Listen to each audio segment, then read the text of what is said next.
Nora, commitment ho to Nora Fatehi jaisi. She came on crutches. She came all the way to Australia on crutches. That's incredible. It's also, I feel like it's also a little bit indicative of you as a person. You will do what it takes. Yeah, definitely. Definitely. I feel like I can't let anything stop me from pursuing my dreams. I mean, many people think that, oh, okay, her dream was to make it in Bollywood or, to create a name and she's done it, so her dream is over. But for me, mentally, it's never over. It's still ongoing on a daily basis. Yeah. The reason why, for example, I will come in a wheelchair or I'll come in crutches and not sit at home because my basic foundation from growing up in Toronto, in the area that I grew up in, which was a very rough area, embodied hustlement, like just that hustler mentality and not letting anything get in my way. And I think because I have that solid foundation, that even if I'm a star or if I'm established, my mind doesn't feel like that. I still feel like that girl in Jane and Finch in Toronto when I was 16 or 17. So it's hard for someone to say, Nia, you're fine, you got money, you've made it, sit at home, what are you doing, torturing yourself. But I feel like if I don't torture myself, I don't feel like I've done something. It's a very strange complex to have, but it's getting me through life, so. No, that's amazing. Nora, and I think everyone here who knows your work will agree, you've brought so much sort of joy into our lives through all these incredible songs and dances, Dilbar and everything. I mean, everyone knows the drill. I remember chatting with you once, and I remember you saying that you weren't even dancing is something that you learned In the process of, in of the process. hustling, yeah. It wasn't that natural talent which is what you came to pursue. Yeah, it was, no, it definitely, I'm not a trained dancer. I never had formal training. I kind of wish I did, but, back home, it's kind of similar to here. If you don't know, I'm from Canada. Yeah. To get formal training, you need money. You have to come from an affluent family. It's not cheap. It's really expensive. I did have an opportunity when I was like 11 years old. There was this really big art school in Toronto, and they only took like the what do you call it, the privileged kids, and sometimes they would pick a few kids from the underprivileged schools to get a scholarship to join the art school, and you would do like 4 years program of everything from ballet to learning music instruments to theater, basically everything that my spirit dies for, right? And I got selected from my school as one of the underprivileged kids to go and have this opportunity. And all I needed was my mom to sign the paper saying I give her permission. And she's like, hell no. She's like, no way. And I cried for so many weeks just to get her to do it. But she just said no. Like, in our family, we don't do this. Like, it's kind of like how any brown family mentality is. Like, bring me a paper of you going to medical school and I'll sign it, right? But not this. Don't we know that? Yeah, definitely. I lost that opportunity. So I think what helped me was, free programs, after school dance clubs, and just learning from my peers and, YouTube. And when I look back at those videos, because sometimes I see these high school videos of me performing on stage, I'm like, what were you thinking? But I really thought I was the shit. I really did. Like, in teaching the other girls. Sometimes it's that attitude, right? Sometimes it's that personality, right? No, yeah. It's definitely that spirit of, I could do anything. And I took that mindset and the love for dance, and maybe, I might not have been a trained dancer, but I definitely had rhythm. I think that much I had, right? But rhythm is not enough if you want to do Bollywood or South films. You definitely have to know what you're doing. But I honestly, Rajiv, did not come to India to dance. Yeah. One of it was to dance. I wanted to be an actor, an actress. And the beauty of Bollywood is you get to do dancing, acting, music all together, like within the storytelling, and that's why I really loved Bollywood. But I didn't hop on that flight thinking I'm gonna be the next dance sensation in Bollywood. I definitely was not thinking that at all. But were you raised on a staple of Bollywood? How familiar were you with Bollywood growing up? Oh, so familiar. Oh, it's so funny because it's been 3 days, 4 days I'm here, and it really gives me flashbacks of when I was back home in Canada growing up, because we have such a strong South Asian community in Toronto, and we did all these like events with the South Asian community, celebrating like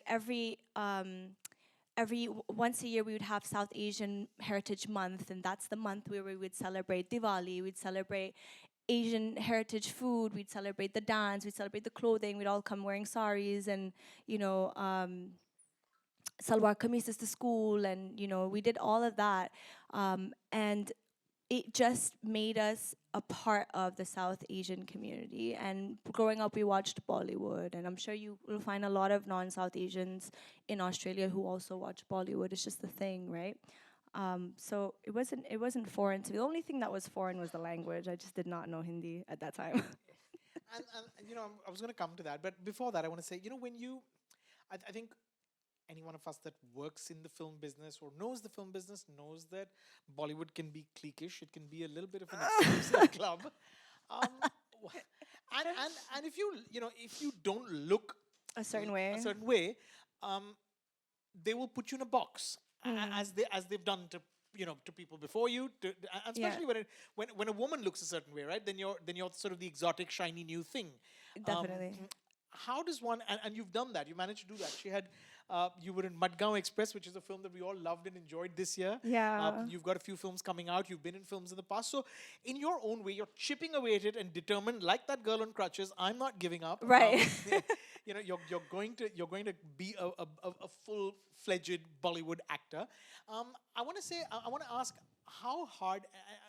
We don't want to turn this into a pity party. Right. No, for sure. Please don't have pity for me ever. Just take it as a learning lesson. Yes. Yeah. What was it like? And were there days when it just felt like, is this even worth it? Yeah, for sure. I feel like in anything that you do, in any field where you feel like you really want to make it to the top and you want to get promoted or you want to elevate, even in, like I say, in any career, you always want, if you're ambitious, there's some people who are not ambitious, they don't care. Yeah. They're just happy with the bare minimum. But I'm not like that, and I'm sure some of you guys are not, so you'll know how it feels. When you want to climb to the top, you do face some of these things that you said, and it's hard to break through that. I wanna add to what you said. Like, it's beyond just the looks. I feel like, honestly, I carry what my aesthetic is the same as most of the girls in our industry right now. We kind of all start looking the same. I don't know how that happened, but So it's not really the aesthetic. It's more the fact that I'm from outside. When you come from outside, and it's like high school. It kind of reminds me of when I lived in Saudi for 3 years in between when I was 13, 14, and 15. And then I went back to Canada when I was 16. So I went back to high school, in the middle of high school when I was 16. And people have already formed their cliques, they've already formed their groups. Nobody wants a new person in the middle of high school, and I know how that feels, right? You've been through that before. Yeah, and so Bollywood felt like I'm just like, here we go again. This is Westview. My high school is called Westview. This is Westview all over again. Like, I got to take out my formula and see how I did it back then and try to implement it now. And it feels like that because everyone's got their groups and, everyone's familiar. And it's sort of a little bit worse than high school in a sense where most of these cliques grew up together, like from day one, and parents have their kids, and their kids grew up together. It's kind of a little bit like that in Bollywood as well. Right? Yeah, right? So, yeah, Bollywood's like that too. So I'm like, oh my God, like I just got out of high school and I have to do this again. But it feels, when you've done it already, it feels like you can do it again. And because you're an outsider, and a lot of the times, if you don't prove yourself and you don't learn Hindi and you don't assimilate and you don't prove to them that, hey, I can be like you guys, there's no way in. And I don't blame the industry and I don't blame the circles and the cliques because you have to prove yourself. It's like you go to a job and you work in a company and you want to get promoted and be a CEO and stuff. And you can't if you don't have the knowledge and the experience and you haven't proved yourself to climb to the top. So it's the same thing. And I understood that immediately when I came to India and I assessed the industry and kind of studied it. When the girls were going out, like when I say the girls, the models that were with me, when they were going out and socializing and enjoying themselves and going to clubs and, getting boyfriends and stuff, I was in my room like studying you guys. Wow. Literally studying industry. I'm like, "God, this doesn't make sense." And then anytime there's like a new person getting launched, and if they didn't make it and they disappear after a year, I'm like, "But why? I gotta study this." And then I'll do all these like graphs and analyze everything you guys did. And then I understood one thing: if a foreigner came into Bollywood and they didn't make it, most of the time it's because they didn't learn the language. Yeah. And most of the time it's because they didn't assimilate. They wanted to stick to, I'm American, I'm Canadian, I'm going to make sure everyone remembers that every time. Like, even if they're going to talk, they're going to talk with a really strong accent so that you know we're from outside. And it, But आपने हिंदी सीख ली. of course मैंने सीख ली है और मैं बहुत खुश हूँ क्योंकि मुझे बहुत अच्छा लगता है कि हिंदी में बात करनी है और पूरा culture को सीखना है. Because I'm sorry, if you, any person, if you come to India as a foreigner, you're kind of considered as an immigrant, right? So you go to any country as an immigrant, you're going to learn English, you're going to assimilate, and that's kind of a part of my culture. Like, my culture says whatever environment you go to, you have to become that environment. You don't force your stuff into that environment. So I had to learn to break my Canadian accent. I still obviously have a Western accent, right? Because I'm also working abroad too, so I'm balancing it. But if I do like interviews on TV, I'm gonna speak in Hindi, or I'll cut down my accent so my audience understands me. I know who I'm catering to. I'm catering to masses, and most of them don't speak English, right? So I have to be mindful. I have to educate myself about that. Most of foreign girls didn't do that, so that's why it didn't work out for them. On top of that, you know, sometimes when you're an outsider, and sometimes that happens to me too, we have victim mentality, you know, oh, because I'm an outsider, or no, this, that, and it's very easy to fall into that.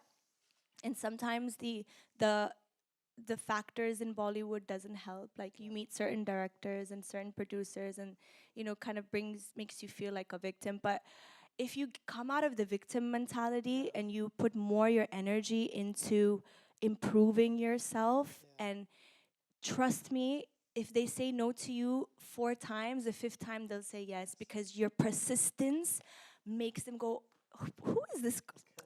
What is about her that she is so confident? You know what? Let me see. And that's kind of what helped me, you know. Many people said no to me, and I went home crying my eyes out. And, you know, there was once, oh my God, I'm a psychopath. There's once where I broke oh my God, I'm going to tell you guys a story. You guys are going to think I'm crazy, but I'm human, you know, and I want people to know that. I remember once I went for an audition. This was for like a Yash Raj film, and I really like spent weeks mugging the lines, and like I was like, yeah, I killed it. And they didn't call me back, and the feedback was that she's not that good. And I remember like hearing that, and I'm like, and I just broke my cell phone. Like, I remember shattering it into pieces from the anger of, you know, I don't know how to explain it. Like, yeah, I'm borderline crazy, but besides that, it was the whole, like, there's so many years I've spent here, and I'm trying my best, and nobody's acknowledging I'm trying my best, and it was a pent up frustration. I don't know. Do you guys know how that feels? Like, you reach that point, and that's it. You'll break anything around you. It was my phone that I broke that day. And that's when I realized I have a problem, and I'm like, I need to relax. You know, everyone has their time, and when that time comes, all the doors are going to open. But if I keep forcing doors that are not meant for me to open, it's not going to help me. And in the end, what happened? There were so many doors that I tried to force open, and then when those movies released, they flopped, you know, or they were disastrous projects. And I'm like, oh my God, did I cry for that project? I cried for that film. I broke my phone for that film. That could have destroyed my non-existing career, you know. So I learned to let go, but it took me so many years to let go and start being victim, like release the victim mentality and start being so resentful. I stopped all that, and instead I just took a back seat, kept working on myself, kept, you know, improving on the language. And then I just, honestly, Rajiv, I just started doing anything that came my way. I stopped thinking that, oh no, मैं सिर्फ lead role करने वाली हूँ, or I stopped doing all that. I was like, fuck it, yaar, I'm just gonna do whatever comes my way. And it ended up helping me, and ended up making people more open, you know, towards me. And she's giving it a shot, and she's willing to kind of put in the work. For sure, yeah. You've also spoken, Nora, about, and I hope you don't mind talking about this. You've also spoken about, going into therapy when you were starting out because, because it was hard to take in. Can you talk about the pressures that a career in the movie business puts on you, and the kind of help that one should and should seek when one is feeling overwhelmed? Oh yeah, for sure. I mean, in the beginning, I had no direction, so I didn't even know like if the people I'm talking to are the right people. I met a lot of liars in the beginning who said, "Hey, look, I know this director, I know that director, I know this casting director. Just follow me. I'm gonna help you." And in hindsight, now that I'm 30 years old, I'm 32, but who's counting, right? I usually minus 2 years because the pandemic took 2 years of my life. I sat home, so I'm actually 30. Well, if you're all allowed, then that's No, but I do encourage everyone to minus two because that was ridiculous. That's wasted my time. So, anyways, I'm in my 30s, and some of the things I did when I was 23, running around with these people who told me, "Hey, I know Yash Raj. Hey, I know this director and that director. Come with me." Now I'd be like, "Why am I coming with you? What do you want from me? Right? What?" Clearly nobody does anything for free. But at that time, I was just like, oh yeah, God sent this person to me. Let me follow them, right? And I followed a lot of idiots that, they did lead me to people who are doing projects and wanted to work, but it put me in really scary situations where in the end, the person would be like, well, come on, like, what am I going to get out of this? And that led me into really scary situations where I either had to fight that person, or it was really weird. It was weird shit. But that was not the industry. Those were just those are weirdos. fringe elements. Yeah, really weirdos who use vulnerable people who they know have a dream, and they use that to their advantage. And what that taught me was that not to be desperate, not to give desperate vibes, because the minute you give desperate vibes, people will really use that to their advantage. So I stopped telling people, I really want to act, I really want to work in Bollywood. I started to change my words, and I'd be like, yeah, I'd love to, but if it doesn't work, I can go back home and finish university and be a lawyer or be a teacher. So when you start giving them that energy, they think, okay, well, I can't use this person, and they go find somebody else. So I started to really tell a lot of girls this, that, hey, guys, don't give like desperate vibes. People will use you. Yeah, for sure, they'll prey on that. So that was a good that was a good learning lesson. It was really tough, but I did seek therapy because when you get rejection a lot, and which, oh my God, I got a lot of rejection, like a lot of no's, a lot of you're not good enough, a lot of oh, what do you want to be the next Katrina Kaif? A lot of that. And I'm just like, oh my God, this is terrible. My self-esteem. And I have thick skin. I'm telling you, if you knew what I went through from the age of like 12 to 18 or even 12 to 23, you'd be like, oh wow, you went through that. I met crazy people on the way, and I have thick skin. But when you constantly hear, no, you're not good enough, you're not good enough.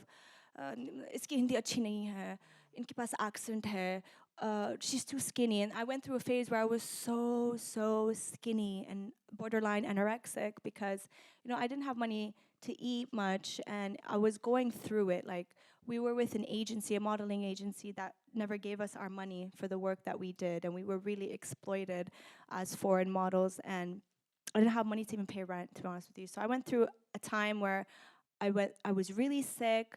I wasn't getting diagnosed with the right sickness that I had, and the doctors weren't giving me the right medicine. So I was really declining health-wise, but nobody knew that. I mean, people just thought, she's just skinny, but I was really, really sick.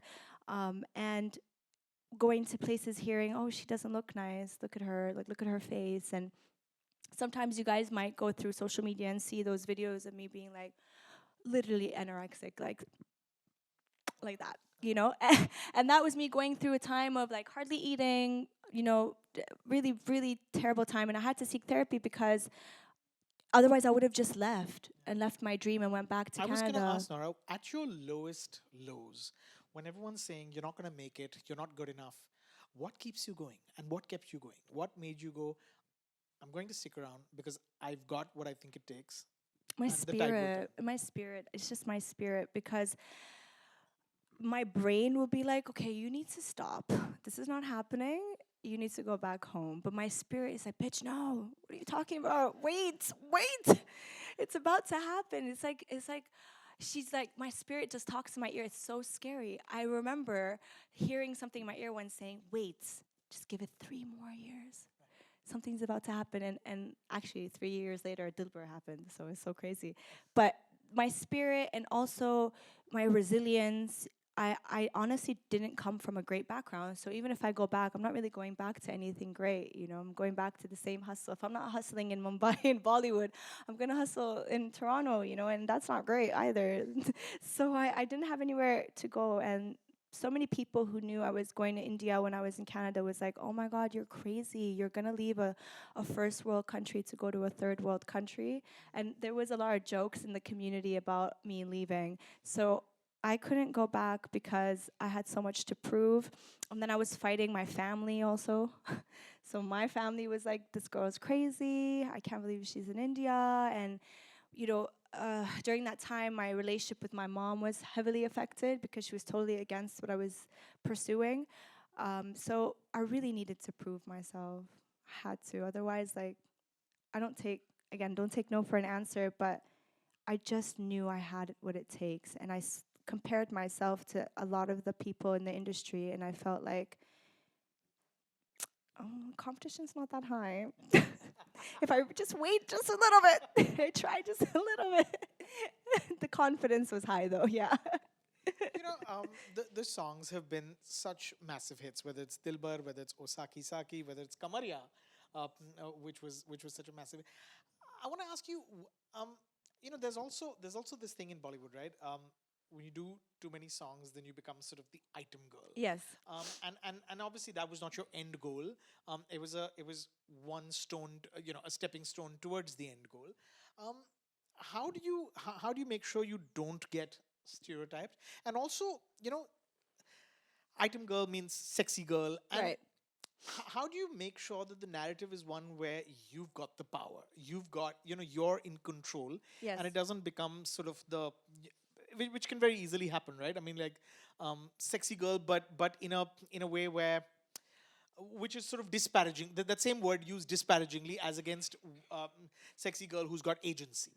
Okay, so I honestly didn't know what I was doing initially. I was just looking at the scenario. Like, for example, when I got Dilbar, right? I got Dilbar and Kamaria at the same time. A lot of people don't know this. I shot Kamaria first, and then 2 weeks later, I shot Dilbar. Okay. And it was a time in my life where I was just about to pack my bags and go back to Canada. And the energies changed. I had a good friend who convinced me to stay back. My health was getting better. I started gaining weight.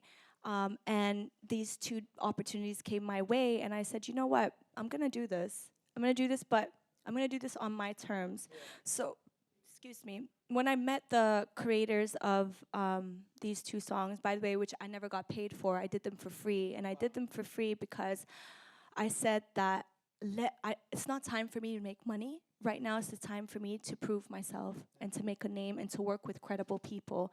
So to be able to do a song and a film with John Abraham is extremely credible because we grew up watching John Abraham in movies.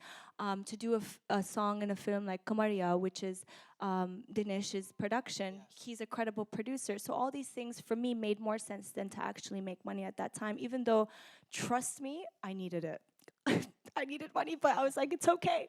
It's okay. Let's prioritize this first. When I sat with those filmmakers, the first thing I said is, look, we can make this into an item song and we could just look hot and sexy and end of story. Or we could change the game and make this more into a dance-oriented visual, a dance-oriented experience where when the people watch it, they don't have to be like, uncomfortable to watch it with their family and their kids. But what they can be is when they watch it, be like, oh, what dance style is this? Right. Okay, wait. Look at the hook step. That's crazy. I want to try it. Yeah. It's changing the energy of what we're projecting on screen. And and I'm so happy the choreographers I worked with were very open-minded. And they're like, yeah, let's go. Let's push the envelope. Let's push the envelope of dance. Even though it might have been a little bit foreign for them, because most girls who do the songs, they just want to look good. They kind of want to show a bit of skin, and then boom, you know what I mean? The song is still going to be a hit. You don't really need to, push yourself with the choreo. But I had that requirement that it has to be heavy on choreography. And depending on the genre of the music, we have to do a dance style that goes with it. So with Dilbar, because it was very Arabic oriented with the melody and the music, I told them, let's go with authentic belly dance, which was tough because their main fear was that the dancers behind me will not be able to measure up. And I remember telling Adil was the choreographer, I said, sir, just give me a week with them. I'll teach them these things. So I took what I used to do in high school and I brought it back, and I'm like, girls, come on, let's do this. So we really did that. And I remember when Milap, and he kind of makes fun of me about this still in parties, but when they brought me like the blouse, it was too tiny. And I had to put my foot down. I said, guys, I cannot wear this. I don't over-sexualize me. Yeah. I get it. It's a sexy song. We're all inherently sexy, but we don't got to be vulgar about it. And a lot of the time, they make fun of me. They're like, because it was also Ramadan, and I was like, guys, chill. Like, can we, like, please, like, not do the most, So he makes fun of me about that, too. And I remember in the morning when we were about to shoot the song, they had to make a new blouse. Because I told them, like, it can't be, like, we can show stomach, I get it, because it's all about the aesthetic, but can't be showing too much cleavage. So they had to reconstruct the new blouse that made me comfortable. To some people, it still looks over sexy, maybe, but for me, it was whatever I was comfortable with compared to what they were going to give me, How important is that, Nora, to be in control of the image that you're putting out? It's important but it's also so tough because when you work with filmmakers as a nobody, because I was a nobody at that time, they're like, who the hell do you think you are? Dictating, but I have to explain to them with love and make them understand that let's not divert. The music is so good, the choreography is so good. Don't ruin it because of a stupid blouse. Right. And that's kind of what I said to Milap, and he was like, okay, I get it.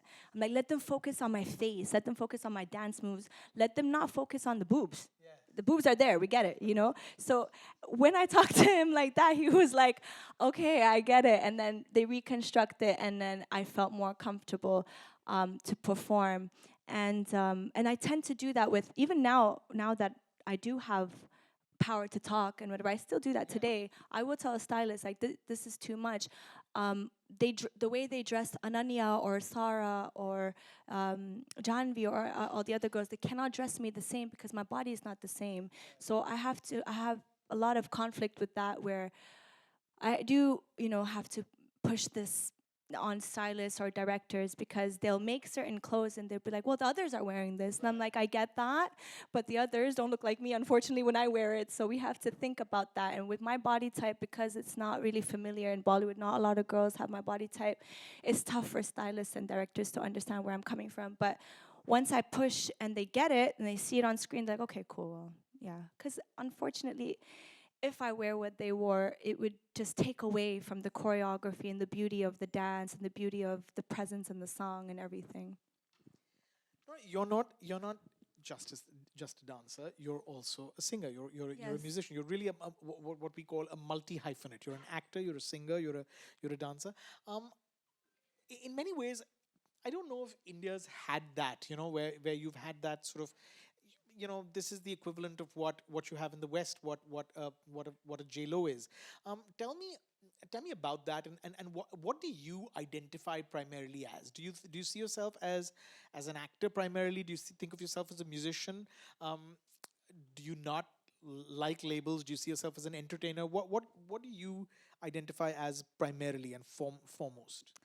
Oh, so many people keep asking me this question, and I always answer the same way. I can't choose one over the other. Like, some people are like, do you prefer dancing, acting, or singing? And I'm like, I have to do all three in everything that I do. So even if I'm doing, like, for example, I just released a song called Nora with Warner, which is an introduction of me as a musical artist internationally. And I had to use all three things. I had to sing, I had to dance, but I also had to act in some of the frames where I had to, evoke the emotion through the lyrics with my facial expressions when I was lip singing. So there's really nothing that I do where I just do one thing. Even when I'm dancing, like for example, when I did the song Chhod Denge, I don't know if you guys remember it. It was a very emotional song, and it was heavy on dance, but it was heavy on storytelling and evoking a certain emotion of deception and being deceived, and that required acting. And even when I do a song like Saki or Dilbar or even Kamariya, or Garmi or anything, there's a level of acting required. You can't just show up and dance. You have to get the facial expressions right, according to the genre of dance, according to the lyrics that are playing in the song. Like for example, with Garmi, it was a very urban type of track. Even the dance style that we did was very street. It was very urban, and the dance move we selected for the hook, which became this viral sensation, could have gone left quickly. It could have gone like, oh my God, ew, what are they doing? It's very vulgar, right? It could have gone to that direction, but why it didn't go to that direction is because we were very careful with the facial expressions. So instead of trying to have this like over sexualized facial expression while doing these moves on the floor, we kept it more like straight, strong, and that's what changed the energy of the move. So these are small details that one has to keep in mind. It's not all about looking cute and pretty when you're dancing. There are certain facial expressions, like when I do Afro, which I've done in Dance Mirirani or even Zalim, I can't give Bollywood expressions. It just doesn't make sense. I will look like a clown, and the whole Afro community would be like, what the hell is she doing? She doesn't know what she's doing, and it would be such a sad thing to do. So I have to do expressions that go with that dance style, which maybe some people don't understand unless they really understand Afro. But then when I do Dilbar, and I do Kamaria, I have to give more filmy expressions, Bollywood expressions, cute, pretty, feminine. So for that, you have to be an actor to understand these things, right? So my answer to your question is, I can't choose any because I need all three to be who I am today. Yeah. There is you're an international music artist because you're creating music for an international market. You're singing in Arabic, you're singing in English and English Moroccan, and yeah. Moroccan, and you're an actor and an artist in India. Um, do you have to be a little bit sort of schizophrenic to be able to wear so many hats? Because there's a different I'm guessing you're offering a different Nora to a different to every different market. Yeah. And sort of there's a different side that everyone gets to see. Does that get confusing? Does that get, I mean, like, how does one sort of slip Switch into on these, and off. switch on and Yeah, off? it's a bit tough, but you do have to be a chameleon, which I think I am. Yeah, because whatever environment I go, I'll, assimilate to that environment. I'll speak that language. I'll change my accent to that language. I'll try to, my body language will change towards that specific environment, and that makes me chameleon. But also, you have to be multicultural. And my upbringing is very multicultural. And I think a lot of people in this country will know how that feels, because we were brought up with so many different cultures around us, be it like Asian, be it, the Black community, be it African community, European. We just, we grew up together. So we know how to assimilate. I don't know how to explain it. Like, when I grew up in Toronto, I grew up with Punjabis, Gujaratis. I grew up with Jamaicans, Nigerians, Chinese, Somalians, Kenyans, Lebanese people. The list goes on. So because I grew up with them, I was exposed to their fashion, their food, their music, their language, etc. Right? If I go to their countries, it won't be a culture shock for me, right? Because like I can go to Jamaica tomorrow and I'll speak Patois to them because we had so many Jamaicans around us, and I know their music, and my way of talking and everything will change. And same if I go to Somalia, I'll wear a dera. Dera is their cultural dress, and I'll know a couple of words. So I'm anyways inherently multicultural. So maybe that's what helps me be able to kind of be a chameleon and go to different places and do what I'm doing. What is difficult is when you learn so many languages, excuse me, and you go to these places. Like recently I was promoting my new song Nora, and I was in Dubai doing promo, and there are some channels where I have to speak like Arabic, and I got like brain farts because I would like start saying Hindi words and then I'd be like, no, shit, wait. And then I'll say Moroccan. I'm like, no, wait. And then I'll go into Arabic and then I'm like, guys, I'm so sorry. Like, it's so hard, to. And they're like, okay, yeah, it's cool. But they don't get it. But if you know so many languages, you'll understand. And sometimes, like, I'll do like a Hindi interview and then like start about to talk in Moroccan. I'm like, oh my God, like this is crazy. People are gonna think I don't know what I'm doing. But that's where it gets a little bit difficult. Yeah, yeah, for sure. But I feel so lucky that I can do it I was though. gonna say, I mean, Yeah, it's a gift, isn't it? I It's feel something you've worked lucky. hard for and achieved that. Nora, does being a performing artist help with the acting? Do you feel like that helps you be a better actor? I don't think I'm a great actor at all. I You're feel just starting out, I'm aren't you? starting off. I feel I'm very raw. So if I get a good director, I know what I'm doing. If I don't have a good director, like it's terrible.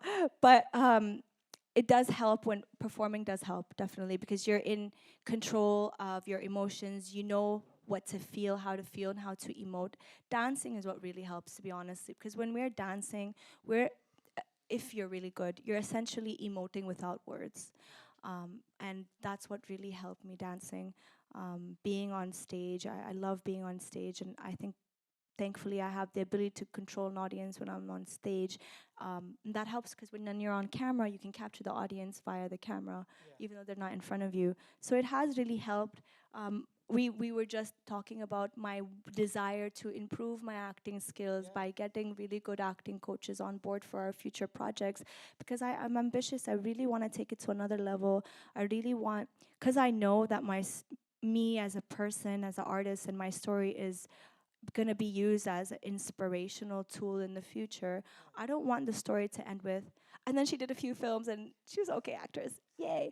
No, I want it to be like she started off, she was crappy, and then she got a little better, and then she was like really good in this film, but then she really killed it by the fifth year or the sixth or seventh year. And that's the story I want everyone to have. I don't want them to be like, this was her maximum. Because it's not, and I know it's not. And if I could, I feel like the difficult part is done. Yeah. The next thing is to improve my acting skills and to kind of break the stereotype of, no, we'll just look at these actors for these roles. Right. I want that day to come be like, we never really thought about her for this role, but we went and she killed it. And to be fair, that's a problem that Bollywood anyway suffers from, right? It's not exclusive to you. I mean, that is something that the stereotyping and putting in boxes is a problem that is unfortunately long, a malaise that the business suffers from. And tell me what typically are the kind of parts that they think of you for, and what is the stuff that you fight to say, what, this is not for me. Well, this doesn't happen much now, but it did kind of happen once this year, and I was like, come on now. I keep getting asked to come do this roles of a foreigner who doesn't speak Hindi, and I'm like, really? We're gonna do that now? Like this was what I was offered 8 years ago, right? 9 years ago, and I didn't know Hindi. And I'm like, and I have to tell the person, they're like, no, I know you do, but the thing is, this role is really funny and you have good comedy timing. And I'm like, I get it. Or it's like with a big hero, and wow, I would never say no to a role with a big hero. That's great, but this is not for me. I cannot be doing this. And then I have to end up telling them that, sir, I spent so much money learning Hindi. We are not doing this. I will speak Hindi whether you like it or not. So they're like, okay, cool, I get it. So this is what I have to go through, unfortunately. I don't mind being called for the glamorous role. Right. That's fun. I don't mind doing glamorous roles. Bollywood's all about glam, and that's what we love about Bollywood. So I'll never say no to that, but a little bit of substance. Give me something to do, So what is the stuff that you feel they're not necessarily thinking of you immediately for? What's the area you feel like you need to push them to think of you more often for? Roles of substance. Roles of substance. Like I said, I don't mind a fun role. I don't mind glam roles. I don't mind your typical Bollywood roles. Like we grew up watching those. But just give me something to do, just something. And I always tell writers, I'm like, write roles of girls of today. You know, girls of today, we're funny, we're crazy, we have multiple personalities. You know, there's so much you could do, and go for it. I'm ready to do these kind of roles. I also keep telling them that India is not India of 20, 30 years ago. India is very diverse right now, very multicultural. We have girls who, you know, have parents who one is Indian, one isn't. You know what I mean? We have, you know, youngsters who are Indian, but they were born and brought up in New York or London, and they have a certain personality, and they come back to India, and there's so many stories that could be told. It's not necessarily just your quintessential Desi girl, right? And I feel like if writers are just open into kind of exploring these, there will be so many opportunities for me, because like the Gen Zs, the millennials, they all kind of relate to me because of my personality, and I just need writers to think outside of the box just a bit. You're working in the South as well. You have to tell the story that I heard, how she broke her leg. Oh my God. It was while you were shooting a Telugu film. Yeah. Photographs of which I've seen, and looks again very different from what one would expect to see you do, because part of it looks like a period piece where you're sort of playing this princess. But No, I actually, okay, so that's another Telugu film, which I don't know when the hell we're going to start that film. But the Telugu film I'm shooting right now is called Matka, and I play one of the lead roles, and it's so funny, guys, because I used to do South songs in 2015, 2014, 2016, and that you was... were in Bahubali. Yeah, I was in Bahubali. I was the girl with the green blouse, so in case you rewatch it, that was me. So I was doing so many songs in South because I needed money, and that was the only way I could actually pay my rent. And I did back-to-back songs from... I don't know if you guys are familiar with South songs. Anyone familiar with Telugu? Okay, so you know like Junior NTR. So you're from Hyderabad? Oh, nice to see you guys. I did with Junior NTR and you know, Prabhas, and oh my God, the list goes on and on and on, nonstop. I was just doing songs every week. And obviously, I wanted to also do lead roles. And that time, they're like, there's no way you can do lead roles, because if you do songs in our industry, that's it. You do songs and that's it. You don't do leads. Leads don't do songs, songs don't do all that shit. So I was like, oh, fuck. I didn't realize this. But then, whatever, that's the situation I was in. So I was like, it's okay, one day I'll do a lead role in Telugu. Maybe not now, but one day. So I worked towards that. So now we're here today, we're doing one of the lead roles, right? And I play an owner of this really big club. So it's actually a great character, which is really interesting because I like that, you know? And the opening of this character is a song. It's a retro song because it's based in the 70s. And the stage was slippery, and I kept telling them, guys, someone's gonna fall and get hurt. If it's not me, it's gonna be the dancers. Someone is. And they're like, no, it's gonna be fine. They try to do something, put Coke and all that, because sometimes if you put Coke on stage, if it's slippery, it's not slippery anymore. By Coke, she means Coca-Cola. Coca-Cola. Just clarifying. Coca-Cola. The soda. So, but it didn't work. And one of the moves that I did when I jumped, I slipped and you know, injured my ligament in my ankle. But here's the fucked up... Are we allowed to swear here? I mean, it's too late now. Okay. here's the it's like the boat has sailed. The effed up thing is that when I fell, because of the adrenaline and it was really hot, I didn't feel how severe the injury was, so I kept shooting. And the dance moves are quite advanced, so really crazy. And we kept going until the night. And at nighttime, when I went to the hotel and I saw my foot, it was like a dinosaur or like an elephant foot. And I was like, what is this? And obviously, you know, I was injured. So, but I had to finish the shoot. So I performed on the injury for 5 days. And it was torture. Like, I hated life those 5 days so bad. I would just cry in the vanity. It was feeling terrible. But, you know, producers have money at stake and crores and millions of dollars at stake. So I've been a producer. I've produced music videos. I know how it feels. I didn't want to put the producer in that situation where they would have to stop an entire shoot and waste so many millions of dollars. So I just sailed through it. But now we're here today. So no dancing for 2 months. There's one thing you're a trooper. Thank you. Yeah. Now, do you feel like like if they came to you with with a film where there was a great part and there wasn't any dancing, I would imagine you'd be excited because that's a challenge. But do you feel like the audience, I mean, do you feel like your fans who really love to watch you dance would sort of embrace that and say, hey, let's give this a chance? I don't know. I've thought about that before. I mean, it wouldn't be fair to do that, especially if that's what they expect. So there are ways around that, really. Like, I mean, if I'm doing a specific role and we don't have to break into a hip hop dance routine, right? We could probably do a song that makes sense, giving the environment and the world. So I totally get it. But somewhere I feel like the audience, I don't know, like honestly, I was just thinking about this the other day.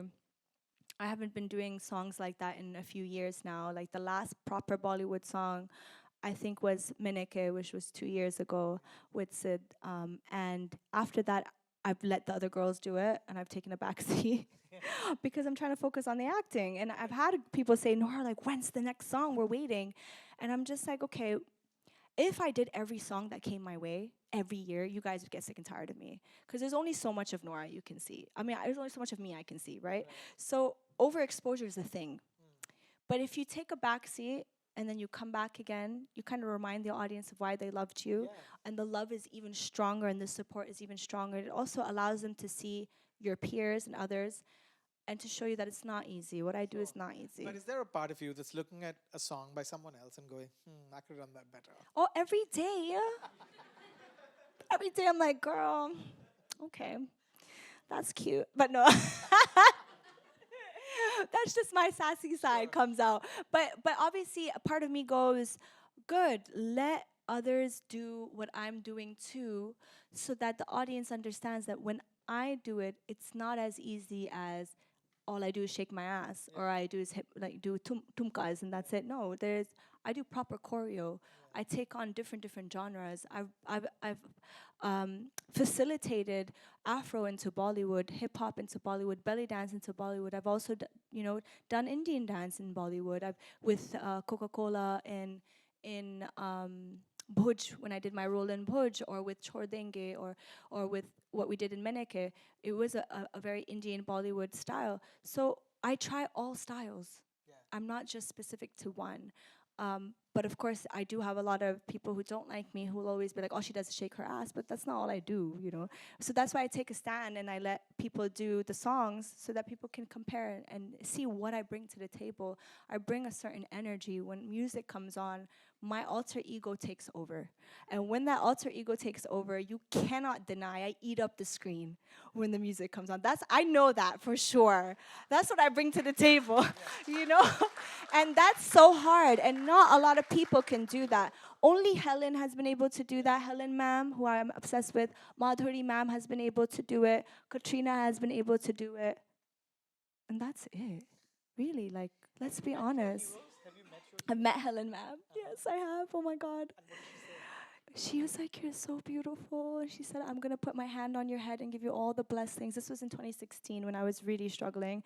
And she's like, my blessings are to you. Like, whatever you want to do in life, whatever you want to do in the industry, I've blessed you. And I'm like, yeah, you did. Because now that I look back, she really did.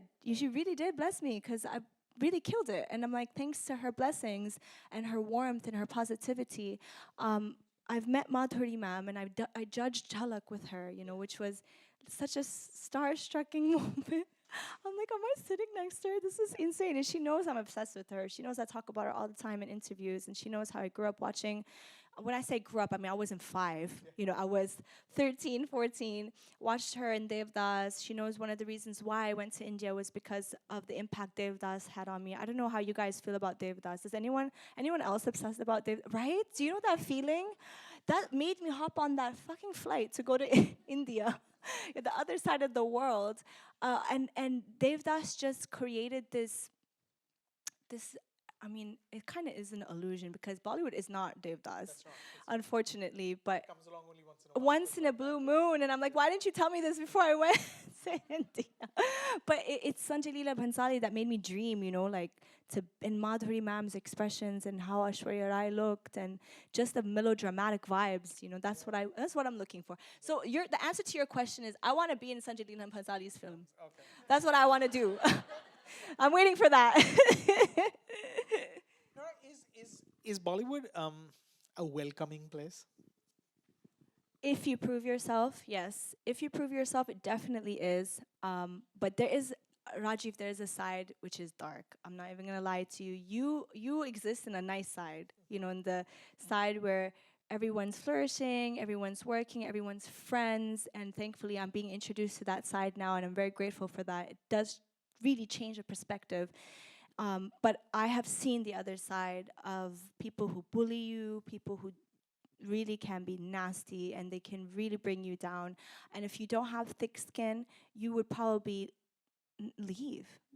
And it's so sad to think that someone has a dream and they would let all that go because of a few mean people. People who want to, gatekeep and safeguard because their friend is a hero or their friend is a heroine who kind of looks like you, might have the same attributes to you, so they don't want to hurt their heroine, their friend's feelings, so they'll push you away and not give you opportunities. So a lot of that happens. So it really depends. Once you prove yourself, once you have the audience's love, it really is the audience. If the audience doesn't love you, good luck. There's no door that's going to open. It might open once, but it's not going to open for you again. And that's the same thing for kids who are considered from a nepotistic family. They will get chances, right? But if the audience doesn't accept them and they don't have the fan following and the love, there's only so much their mom and dad can do, or their producer friend can do. After a while, even the producer's going to be like, beta, paisa nahi hai, so you can't keep doing this. Like, no, you can do something else. But for people like me, it's the audience's love that allowed the doors to open and that allowed people in Bollywood to show love and be friendly and accept me. But we still, people like me, or I just say all the girls who are competing with each other, or the guys who are competing with each other, have to face competition amongst each other and sabotaging. It happens, like we're not all friends, unfortunately. People are digging each other's graves, and that's not a surprise because there are millions of people around the world who dream to be in Hollywood and Bollywood. It's a dream. It really is. And amongst billions of people in the world, only a few are chosen.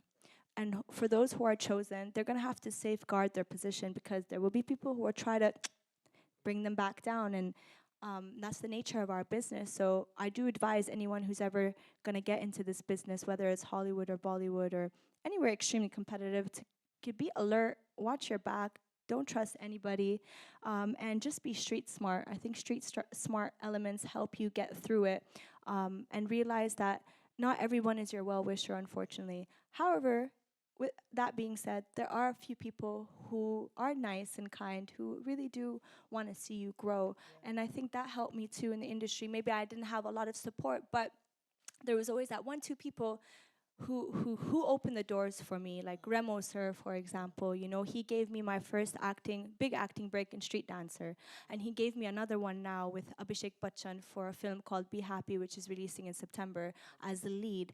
And wow, like Abhishek Bachchan, me? That's crazy. When we were young, watching, films where Abhishek Bachchan would be acting, and he's from the biggest family in Bollywood, it would have been, if I would have said that to my friends 15 years ago, they would have laughed. You know what I'm trying to say? So I've had people who've helped me, who've opened doors and given me chances. Nikhil Advani, for example, gave me a chance in Batla House. When he called me for Saki Saki, he only called me for the song, to be honest. I told him, I was like, sir, please, just write something for me. I just need, even if it's 2-3 scenes, I just want to show the world I can act, and not to take away anything from dancing, not to take any away from people who dance, because dancers are superheroes. What we do, not a lot of people can do. And if you guys ever come to India, has anyone ever been to India? Mumbai? Have you guys ever, I don't know, came to an award show? Yeah, no, maybe? Watch a live performance. Guys, those dancers, the background dancers, we don't talk about them much, but they dance behind every actor. Back to back, non-stop. I do 45-minute shows when I go abroad and I do my stage shows. And after 45 minutes, you won't see me for 10 days. I'm at home, locked, exhausted, trying to recover, trying to come back to life. And then I think about the dancers behind us, and I'm like, they go on for 3 hours behind every actor, doing all those dance routines, and every routine is different from the other, and they remember every move, every second of it, and they keep the same energy. And some of them are injured and they still dance, and I'm like, they go on and on and on and on and on, and they're the reason why Bollywood is what it is today, right? We don't give them a lot of credit, but we always keep talking about actors and how actors are amazing. And I'm sorry, but they're equally as amazing as actors are, and they bring so much to the table. And they're the reason why Bollywood is different from Hollywood, right? It's the presentation, it's the aesthetic, it's the fact that we have song and dance. That's what makes Bollywood unique, and that's why people like admire our industry, right? So I don't want to ever say that, oh, dancing is like here and acting is here. No, they're equally as important. I just knew I can bring that to the table too, and that's why I asked him. I said, please sir, just write something for me, like let me show people what I can do. And he was so sweet to say yeah, and he wrote that role for me, which was like literally 3 scenes. But for someone like me at my level at that time, to be opposite John Abraham is a huge deal, you know. So yeah. Lovely. Before I open it out to questions, I have one last question for you, Nora. If you could go back and tell the younger Nora something, what is that piece of advice that you'd give to the Nora that's just about starting out? I would, oh my gosh, would it really, really be like, put that textbook down. You don't need to learn about photosynthesis and different type of rocks out there. You need to learn about being street smart and not being naive, not being vulnerable. And that's the thing I think we lack in our school systems, and even at home when we're bringing up our children. We need to teach them. We can't be sheltering them. We have to open their minds, Preparing them for the real prepare world. them for the real world, because the real world is tough. It is, you know, and if we prepare them, I think fewer unfortunate incidents would happen, and if they do happen, they would be prepared to handle them. And that's something I would go back and do. And I tell my parents, my mom, that all the time, that you should have like told me there are crazy people out there, you know. So just preparing our kids for the world, for sure. Yeah. We can take a few questions. No long sermons, just a question, so we can get so that we can get more in. The gentleman at the back there. Yeah. Yes. This gentleman there. Yeah. Hi.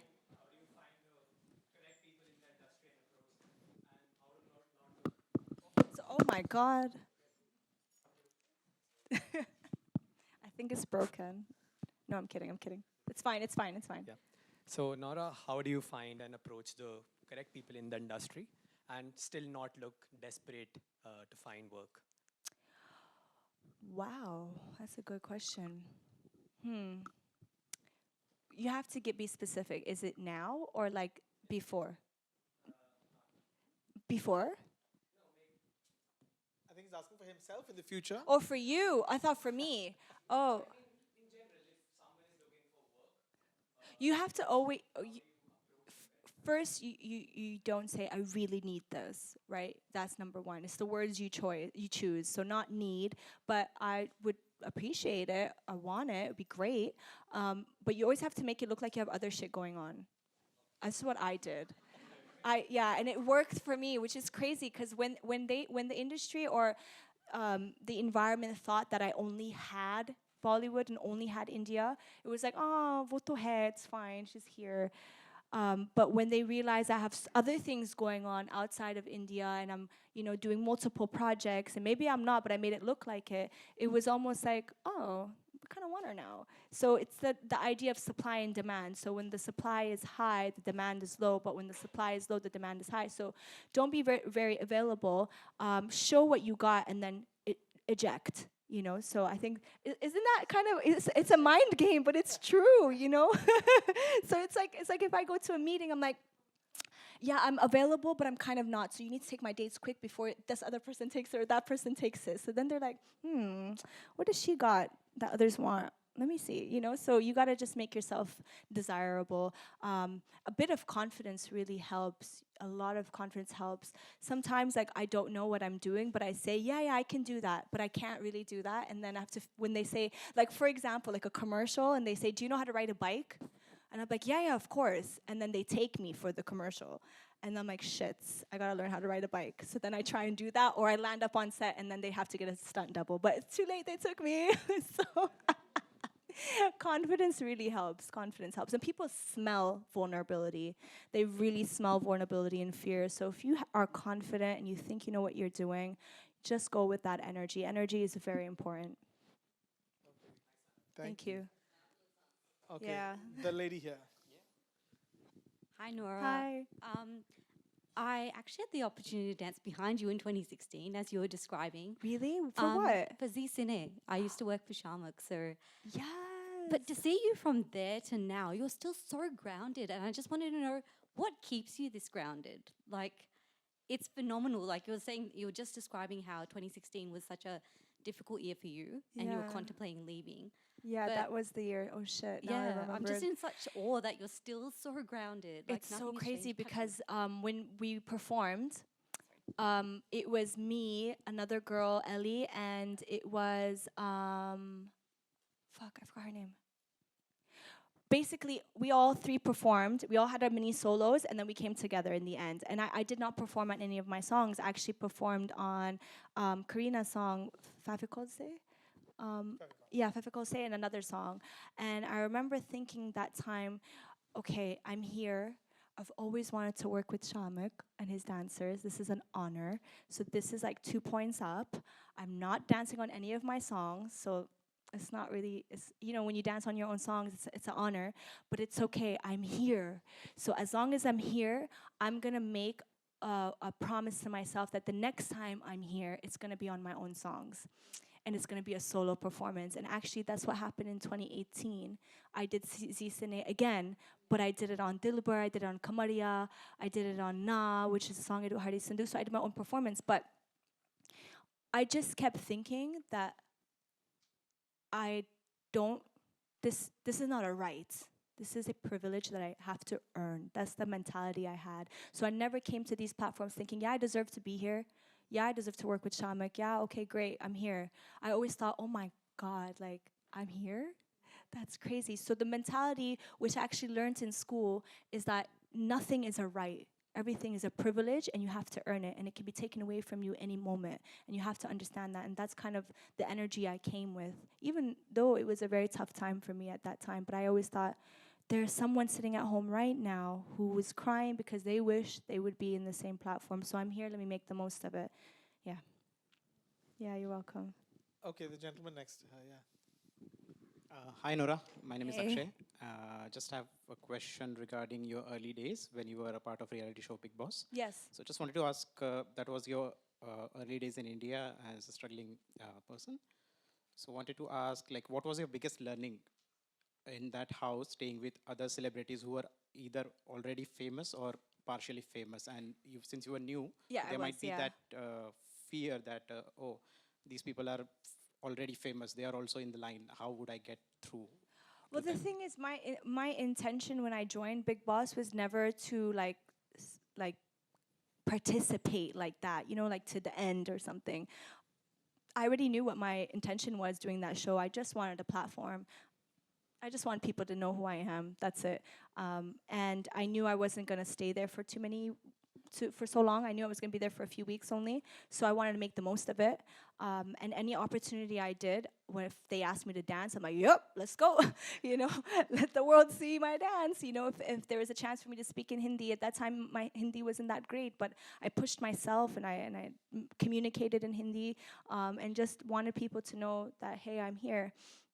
But my mindset was different at that time. It was just I needed everyone to see me. I didn't really care what anyone else was doing.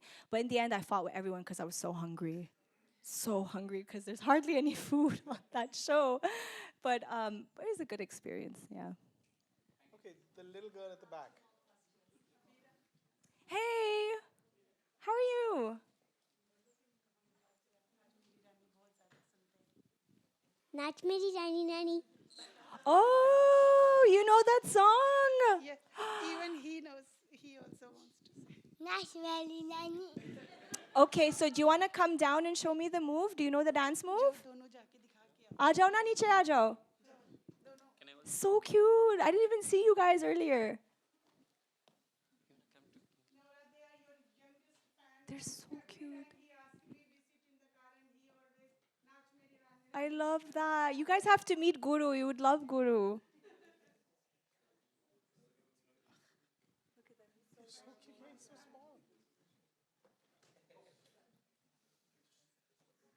Hi. How are you, baby? What's your name? Come. Come here. What's your name? Huh? Kya naam hai aapka? Huh?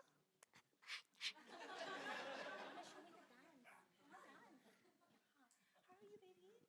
You good? Nice to meet you. Can you show me the dance move? If I play the song? Yeah? Okay, wait. Where's my phone? I'll just play it. But you have to show me. You know the move, no? एक minute.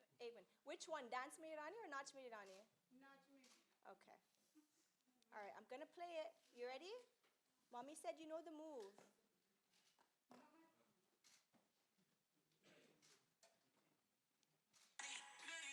Okay, ready? Let's go.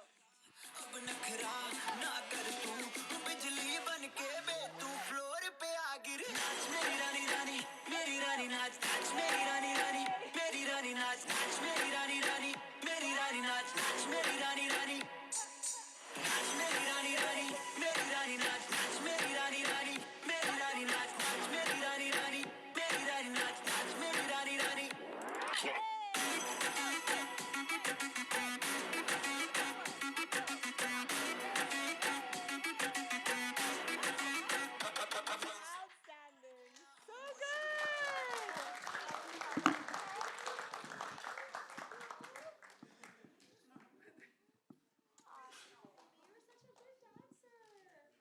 You're such a good dancer. Later you teach me your moves, okay? Okay, it's very unlikely we're going to be able to top this moment, but I will give you one last question, maybe. So a really good one, because who has a really good question? Okay, let's do two. Okay, this lady here, you have to beat that. Oh, period. Okay, she probably beat it. Thank you for that. My name is Muneet. I run a production house here in Melbourne, back in India also. And we do a couple of songs and we produce songs. There have been a couple of songs that just came out now. And just wanted to ask, are you still looking for, to work with the bigger production houses and the directors? Or would you still be interested in people like us who can, who are just on the way and just on the path to earn the stage like yours? Wow. Honestly, of course I would, because I'm looking for, for example, if it's a good song, it's a really good song. It doesn't matter if it's a big producer or a small producer, or a big singer or a small singer. Big songs will be a hit no matter what, right? And my initial songs were with people who weren't that big, so I don't look for that at all. If you're good, then why not? I'm open to working. So then just look for Instagram for endorsing movies. If you still be interested, we would be open for that. Done. Okay, sounds So good. smooth. I love that. Okay, one more is what we were told. Who's got a great question? You have a great question?